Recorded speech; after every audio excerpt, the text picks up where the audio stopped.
एक सरकारी विभाग में दो अधिकारी थे, राजेश और विमल।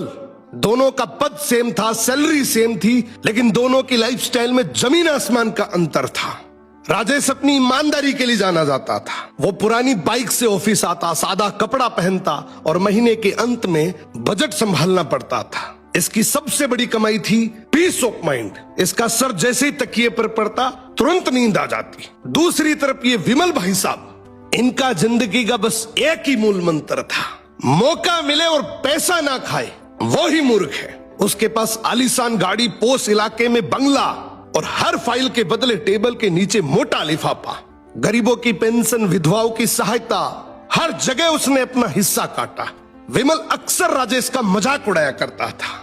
राजेश तो ये ईमानदारी का चोला पहनकर जिंदगी भर साइकिल ही चलाता रहेगा। मुझे देख, 5 साल में सब कुछ बना लिया। राजेश बस मुस्कुराकर कहता, मैं नींद कमाता हूं तो बिस्तर। अब कर्म का हिसाब देर से खुलता है, लेकिन जब खुलता है तो ब्याज सहित लौटता है। विमल के बेटे का जन्मदिन था। तोहफे में उसने बेटे को एक महंगी सुपर बाइक दी।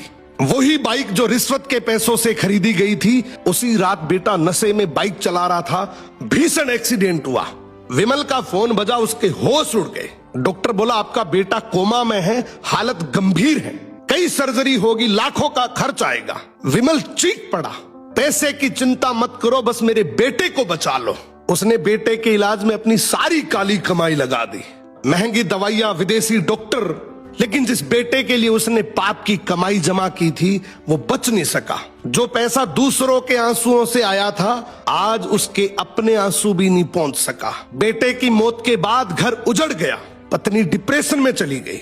विमल को दिल का दौरा पड़ा, बंगला फूटा, मकान बन गया। पैसा अब दवाई और वकीलों की फीस में जा रहा था। और एक दिन अचानक राजेश से मुलाकात हुई। विमल रोते हुए बोला, राजेश तू बिल्कुल सही था, मैंने जहर इकट्ठा किया था और उसी जहर ने मेरा घर जला दिया। भभकती आवाज में बोला, यार मैं अपने बेटे का कातिल हूँ। जिंदगी में याद रखना, हराम की कमाई हराम के रास्ते से ही जाती है। ये रील टैग करो उस दोस्त को जो सरकारी कर्मचारी है। अगर वो ईमानदार है तो इस रील को देखने के बाद वो बहुत खुश होगा।